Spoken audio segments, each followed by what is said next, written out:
خدایا دعاهای ششمین معصوم و چهارمین امام و افتخار شیعه حضرت زینت عبادت کنندگان امام سجاد سلام الله علیه رو در حق همه ما به اجابت برسون، به حق این شبها و روزهای بهترین سال و به برکت صلوات بر محمد و آل محمد. اللهم صل علی محمد و آل محمد و عجل فرجهم. سلام علیکم و رحمت الله. استاد محمدی شاهرودی عزیز، خوشحالیم که خدمتتون هستیم. سلام علیکم و رحمت الله. ممنون، متشکرم. منم خوشحالم خدمت شما و محبت داریم. دوستان عزیز بیننده هستم.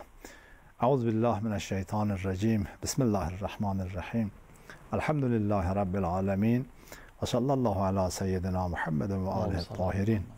عرض سلام و ارادت دارم محضر دوستان عزیز بیننده و آرزوی سلامتی، طول عمر، توفیقات روز افزون، آرزوی قبولی طاعات، عبادات، نماز روزه ها و همه کارهای خیری که در این ماه شریف انجام میدید انشاءالله خدا قبول کنه. انشاءالله که اگر تا حالا مشکلات معنوی ما حل نشده در بقیه ماه مبارک رمضان انشاءالله حل بشه. خدا رو شاکریم که این توفیق گفتگوی علمی در بهترین ماه سال رو به من و شما داده. موضوع بحث ما رسید به مراحل معاد. انسان بعد از دنیا 4 عالم رو، 4 مرحله رو طی میکنه. درست. که هر کدام برای خودش عالمی داره. اولین مرحله قیامت صغری یا مرگ که پیغمبر فرمودن من مات فقط قامت قیامته.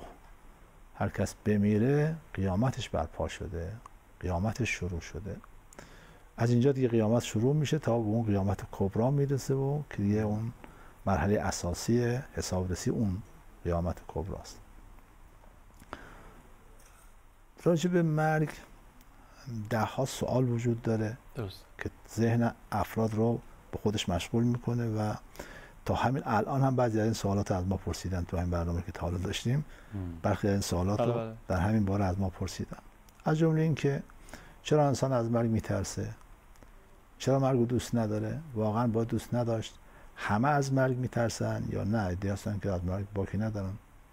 مرگ براشون مثل یک خوابه، مثل یک سفر کوتاهه که حقیقت هم همینه. چه چیز باعث سکرات موت میشه؟ چه چیز سکرات موت رو بر میداره؟ چه چیز باعث تلخی جان کندن میشه؟ چه چیزهای تلخی جان کندن رو برطرف میکنه؟ آیا انسان خودش در مرگ خودش دخالتی داره؟ در کمش، در کیفش جلو بندازه، عقب بندازه، نحوه مردن رو خودش انتخاب بکنه، مرگ با شکوه و زیبا داشته باشه یا نفله بشه؟ آیا تأثیری داره؟ قبل از مرگ انسان چه رخدادهایی رو مشاهده میکنه؟ هنوز قبض روح نشده عوالمی رو، حالا من 5-6 موردش رو انشاءالله خواهیم گفت از این رخدادهای قبل از مرگ که انسان هنوز نمرده. مطلب بعد این که اصلا مرگ یعنی چه؟ ماهیت مرگ چیه؟ آیا مرگ ماهیت عدمی داره چنانکه تصور اینه؟ بعضیا مرگ رو نیستی میپندارن دیگه. ماتریالیستا انسان رو بین 2 تا پرانتز، 2 تا قوس یک پرانتز میبینن. تولد قبلش خبری نیست، فوت بعدش خبری نیست. آیا واقعا اینجوریه یا نه؟ این مرحله است. این دنیا یه مرحله است، مرگ یه مرحله است، بعد از مرگ باز مراحل دیگه وجود داره. این استعداد مرگ که تو روایات ما زیاد اومده، تو دعاها خیلی فراوان بهش اشاره شده. یعنی چه استعداد مرگ؟ معناش چیه؟ این ذکر موت چرا انقدر ازش تعریف شده؟ چرا انقدر تأکید شده؟ که از پیغمبر سوال کردن که ممکنه انسان با مرگ طبیعی از دنیا رفته باشه ولی شهید از دنیا رفته باشه؟ فرمود بله، هر کس که در شبانه روز 20 بار بیاد مرگ باشه، با هر مرگی که از دنیا بره شهید مرده. عجب. این یاد مرگ چقدر خاصیت داره، چه آثار و برکاتی داره. خدمت شما عرض کنم که قابض ارواح کیه؟ ما تو روایات، تو آیات قرآن حداقل به 4 قبض کننده روح برمیخوریم. خود خداست. الله یتوفی الانفس حین موتها. خود خدا جانها رو موقع موت میگیرن. والتی لم تمت فی منامها. نمیگه که مرگشون فرا نرسید تو خواب جانشون میگیره. فیمسک التی قضا علیها الموت و یرسل الاخری الی اجل مسمی. اونایی که مرگشون رسیده نگرشون میداره اونایی که هنوز نرسیده رو بندازه به وقت دیگری. خداست یا ملک الموت اسرائیل، این قابض ارواح اسرائیل دیگه. قل یتوفاکم ملک الموت الذی وکل بکم، به اون.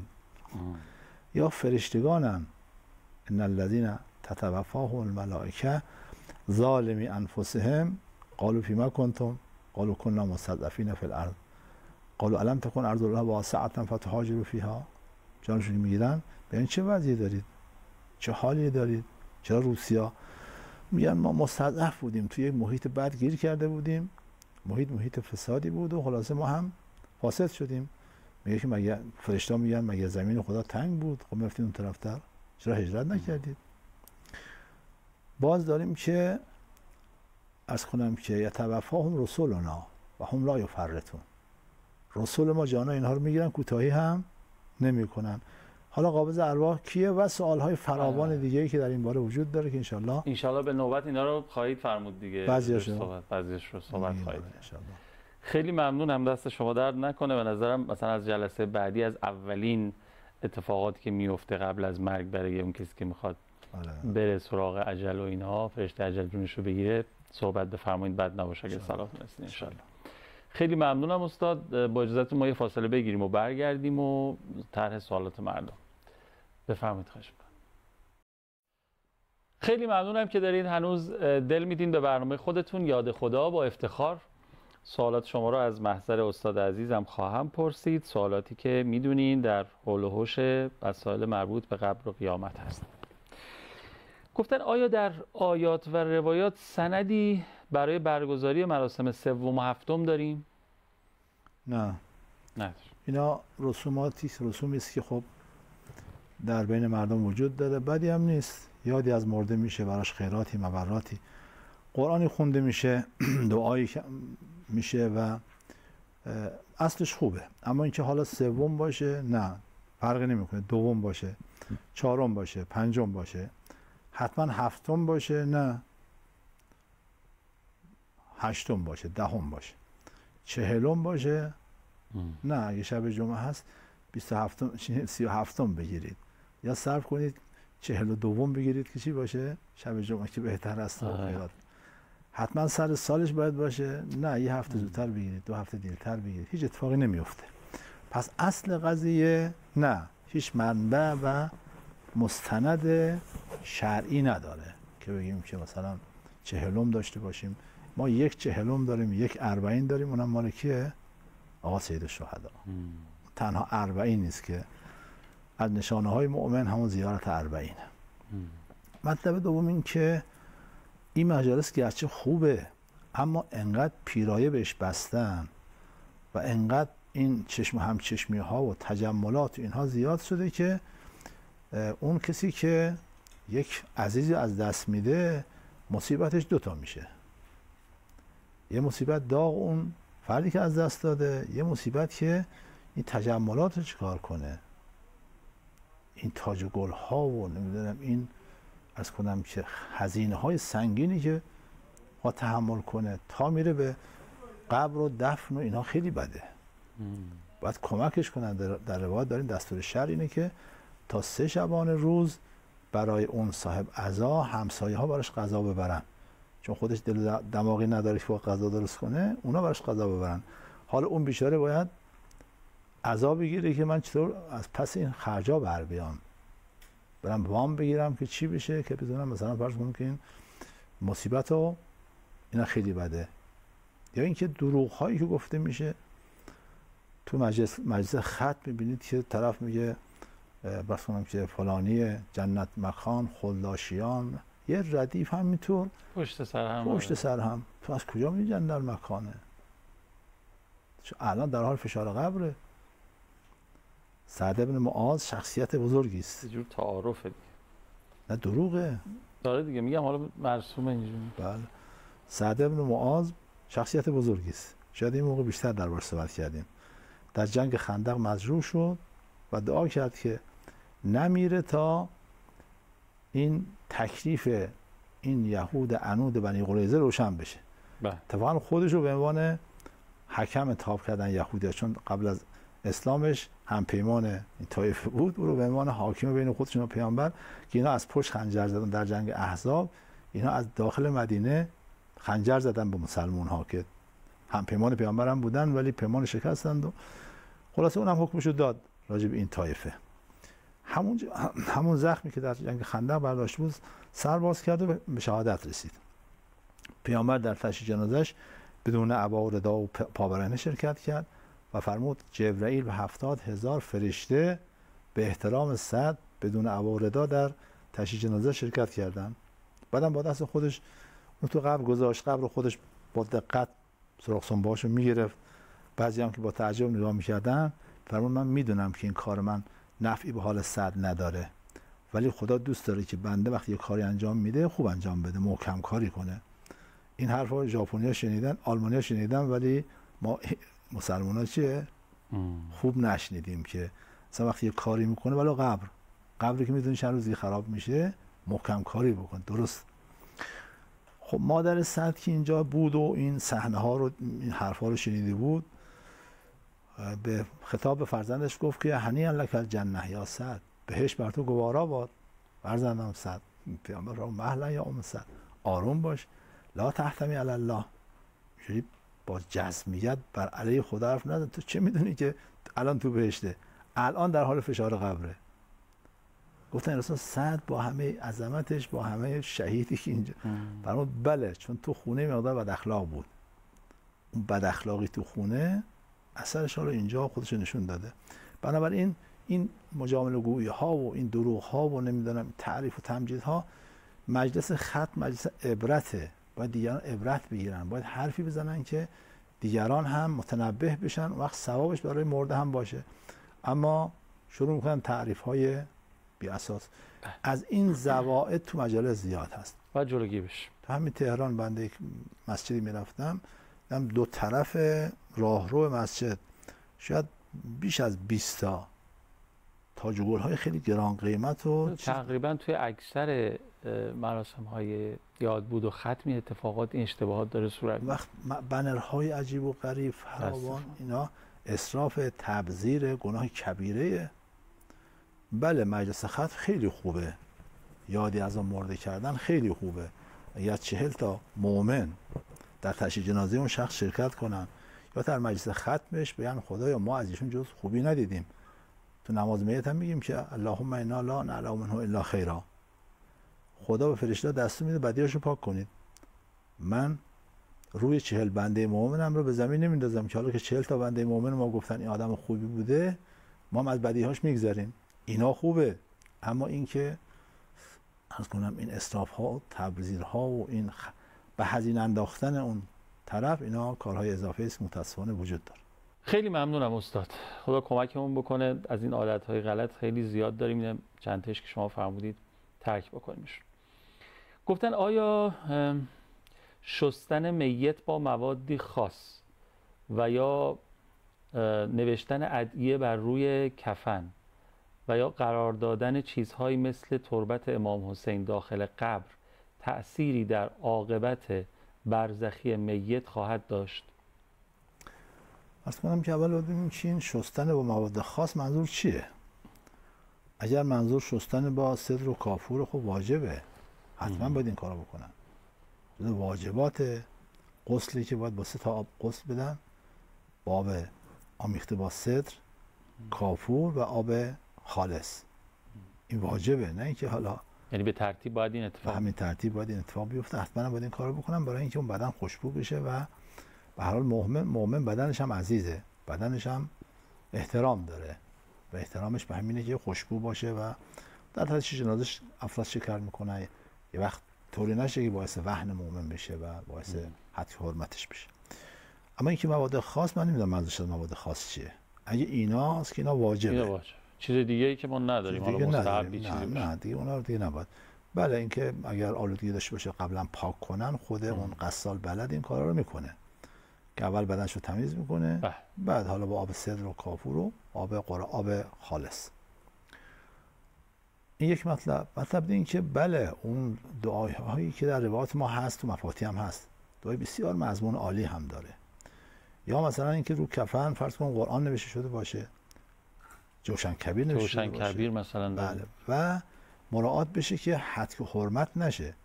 مثلا قرآن پشتش نباشه، بالا سرش بذارن مثلا نوشته قرآن رو، یا اون نوشته رو سینه‌اش باشه مثلا، جایی نباشه که واسه حد و حرمت بشه.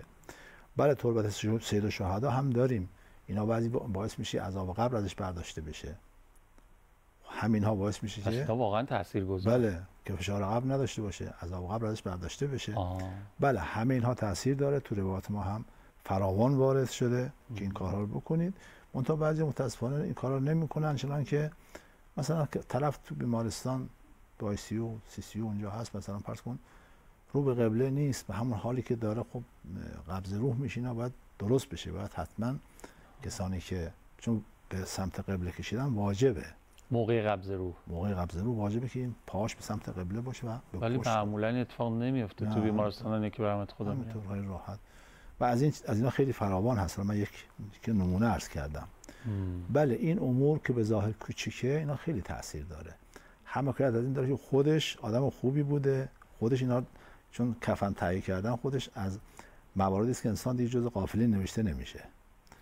کفنشو تهیه کرده، رو کفنش این دعاها رو نوشته، حتی از 40 تا مؤمن هم تصدیق گرفته که آدم خوبی است مثلا.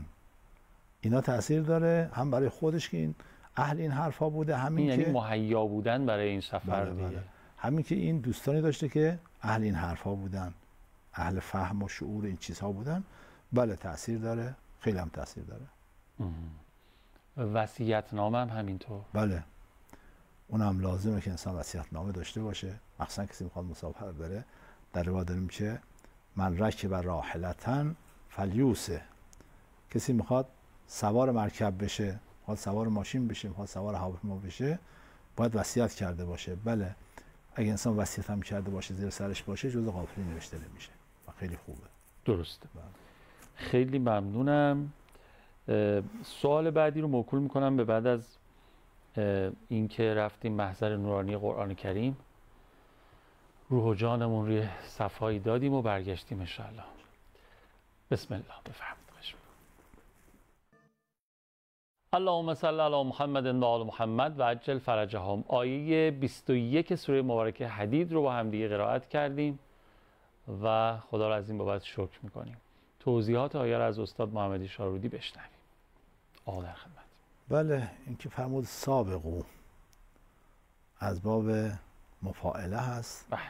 یعنی اینکه از هم سبقت بگیرید به سوی مغفرت پروردگارتون، به سوی اون بهشتی که پهناش به اندازه زمین تا آسمان هست.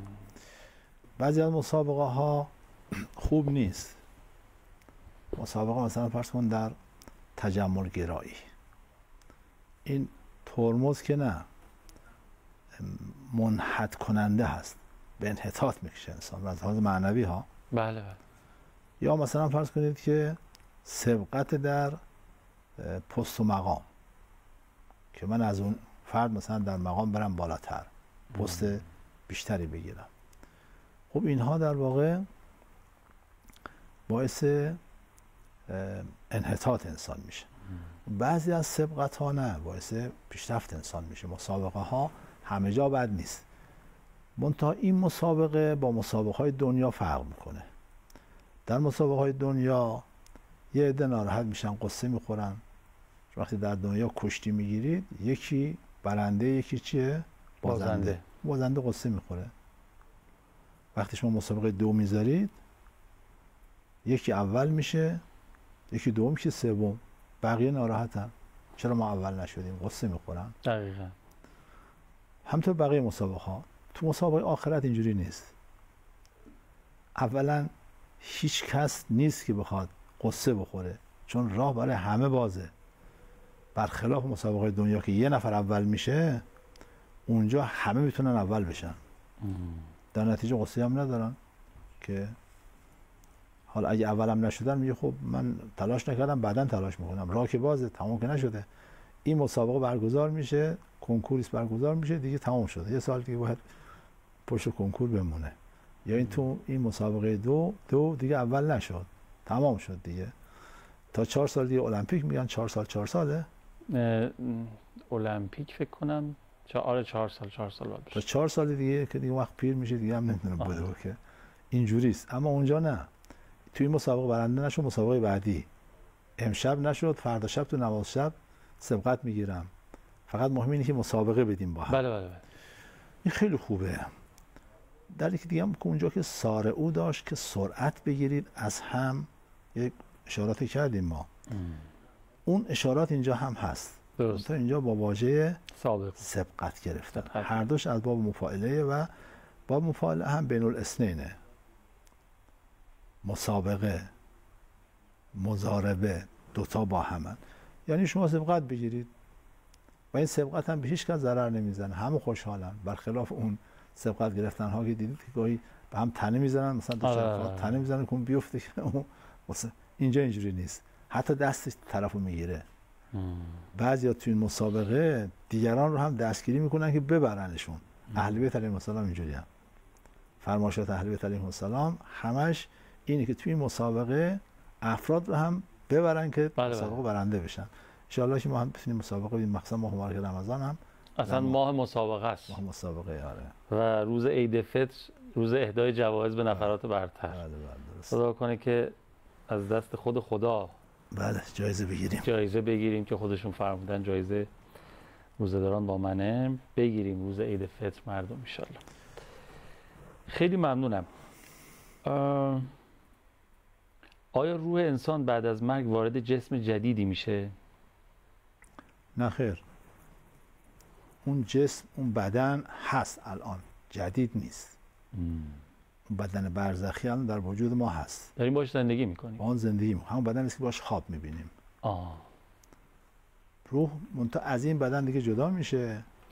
همه فعالیتش با همون بدنه. با همون بدنی که بدن برزخی بهش میگن.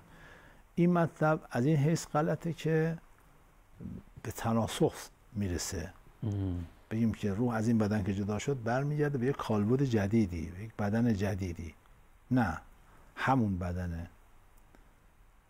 این از این بدن جدا شد به اون بدنی که در حال رویا مثلا گاهی خودشو نشون میداد که بهش بدن برزخی میگیم، زندگی رو با اون بدن ادامه داد. درسته. اما این که بگیم که یک بدن جدید میشه تناسخ، و تناسخ هم که از برنامه‌ها گفتیم هم از منظر عقل هم از منظر قرآن و روایات باطل است. امام رضا علیه السلام فرمودن من قال به تناسخ فهو کافر بالله العظیم. هر کس به تناسخ اعتقاد داشته باشه به خدای بزرگ کافر شده، معاد رو انکار میکنه، بهشت و جهنم رو انکار میکنه، خدا و پیغمبر رو انکار میکنه و این میشه کافر به خدا و پیغمبر. بنابراین نه، اون به اون شکلی که در سوال مطرح شده درست نیست. بله. گفتن که موقع تدفین میت چه دعاهایی بخونیم بهتره؟ طلب استغفار برای میت و در مفاتیح هم دعاهایی هست که هنگام دفن و بهترینش همون تلقین هاست. 2 تا تلقینه. در تلقین اول وقتی گذاشتنش تو قبر بازوهاشو میگیرن تکون میدن و بهش میگن که فلانی پسر فلانی گوش کن، یاد بگیر، یادت هست در بین ما که بودی خدا رو قبول داشتی، پیغمبر رو قبول داشتی، امامان رو قبول داشتی، بهشت و جهنم رو قبول داشتی، یادت میاد؟ 2 تا فرشته که اومدن ازت پرسیدن همون روشی بلد بودی همین جواب ها رو بده. گفتن من ربک، بگو الله مثلا جل جلاله، یادش میدن اونجا. یکی کم بعد از اینکه قبر رو پوشوندن روش، خود ولی میت یا کسی که اجازه داره از ولی میت یه بار دیگه بمونه بالای قبر و اون تلقین دوم رو بخونه. در روایت داریم که وقتی تلقین دوم که خونده میشه نکیر و منکر میگم بریم دیگه، چون ما ازش بپرسیم رو یادش دادن دیگه، لازم نیست ازش سوال کنیم. یعنی بعد از اینکه سنگ لحد و چیدن همه چی تموم شد، آره، قبر رو کاملا پوشوندن، کی بشینه بخونه؟ یا خود ولی میت یا کسی که اجازه داشته باشه. مثلا اون به یه نفر بگه شما بشین تلقین بخون، میتونه به همون کسی که تلقین اولو خونده، معمولا از علما از اقوام که بلدن میخونن بهش بگه که تلقین دوم رو هم بشین بخون. خب اون میشینه میخونه. وقتی که خوند اون 2 تا فرشته میگن که فرشته‌ای که مأمور پرسش هستن میگن دیگه لازم نیست ازش بپرسیم، هر چی می‌خواستیم بپرسیم رو ازش بهش یاد دادن دیگه، چی ازش بپرسیم میرن. یعنی در واقع این پرسش قبرش گذشته، بله. به عمل اومده. بعد این که میگن تا چند ساعت بمونید و همه نرین، حداقل نزدیکان بمونن، حرف بزنن، نمیدونم زیارت عاشورا بخونن و اینا چی؟ نه که حرف بزنن که نه، فقط ما یک روایت از زهرا سلام الله علیها داریم که حضرت وصیت کرد و امیرالمومنین علیه السلام که بعد از اینکه منو دفن کردی در مقابل صورت من بنشین و قرآن بخوان. در اون زمان مورد دوست داره که با زنده ها مانوس باشه و قرآن ازشون بشنود. این خوبه که ثوابش هم برسه بهش، نه که حرف زدن که فایده نداره. نه، مقابل صورتش بنشینه و براش قرآن بخونه. نسبت به درباره حضرت زهرا خودشون وصیت کردن به مولا که کار انجام بده و حضرت هم انجام داد. سوره‌های خاصی هم هست؟ سوره خاص نه، البته سوره ملک خیلی خوبه، چون در روایت داریم که وقتی سوره ملک خونده میشه عذاب از اون قبر برداشته میشه. یه آدمی رو یک تو بیابون چادر زده بود، شب همین سوره رو خوند. یه صدای از تو قبر اومد که حاضهی منجیه، این نجات دهنده. اومد خدمت پیامبر عرض کرد که ما دیشب جای چادر زده بودیم و این سوره رو خوندیم، این صدا از تو زمین اومد بیرون. پیامبر اونجا قبر آدمی بود، این سوره که خوندی عذاب اون آدم برداشته شد. آدم بود که داد زد که این سوره نجات دهنده هست. سوره ملک خوبه خوندنش. عرض کنم معوذتین، یاسین، الرحمن، یک حمد 3 تا قل هو الله، یک حمد 11 تا قل هو الله، 7 تا انا انزلنا که خداوند هم اون خواننده رو میبخشه، هم اون عرض کنم که متوفا رو، هم اهل اون قبرستان رو میبخشه خداوند. یا یک 3 تا آیت الکرسی و قل هو الله و قل اعوذ برب الفلق، هر کدام 3 بار. و دعاهای کوتاهی هم داره که مهمترینش اینه که طلب آمرزش کنم براش، یعنی خدایا این کسی که دفن شده رو ببخشش. خیلی ممنونم استاد. پرسیدن بهترین کارهایی که تا قبل از دفن میشه برای میت انجام داد چه کارهایی؟ بهترین کار اینه که عرض کنم که اونجایی که مرده اتاقی که قبض روح شده اونجای چراغ روشن کنن، اون چراغ روشن باشه و دعا و قرآن و اینها خونده بشه که خدای نکرده شیاطین وقت از فرصت سوء استفاده نکنن بخوام برن اونجا. و حالا قرآن پخش بشه یا قرآن بخونن بهتره، بالا سرش بشینن قرآن بخونن.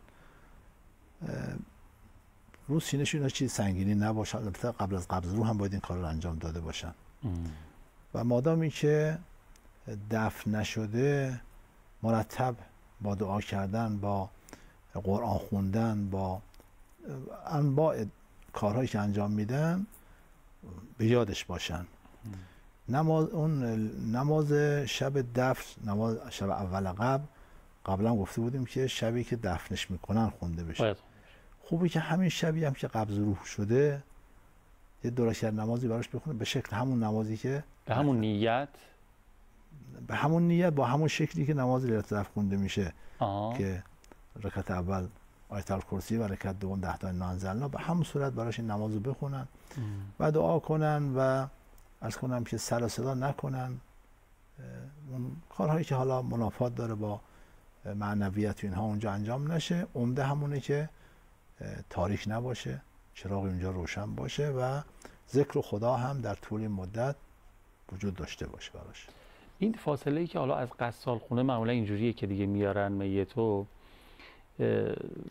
بعد تشییع که میکنن، حالا نماز میت میخونن، تشییع میکنن تا بخوام بیان دفن بکنن، خیلی بعضیا نگرانن، نمیدونم حالا این نگرانی جا داره یا نه، میگن یه دفعه پایین نیارید، خیلی آروم بیایید، تا میخوان سر مزار بیارن چند بار نگه میدارن، میارن بالا دوباره یا چند قدم عقب جلو بعضی جاها میکنن که میگن یه دفعه نبریم تو قبر، کنار قبر میذارن اول یه خورده مثلا، بعد ذره ذره میبرن. اینا جا داره نداره؟ یا در تشییع جنازه که نه، که بخوان وسط راه مثلا بذارند اینها. امام صادق علیه السلام وقتی فرزندش اسماعیل فوت کرده بود، چون مردم خیال میکردن اسماعیل امام بعد از امام صادق، بله یه عدم اسماعیلی الان هنوزم همون حرفو میزنن. همینطوره. برای اینکه امام صادق نشون بده به مردم که این شخص از دنیا رفته، چند بار دستور داد جنازه گذاشتن زمین، فرمود که روشو باز کنید، فرمود ببینید این اسماعیل فرزند منه، که جای حرفی نمونه بعدا. مرده داریم میبریم دفنش کنیم. اسماعیل شخصیت بزرگی بود ها. بله. که مردم خیال میکردن که امام بعد از امام صادق ایشونه.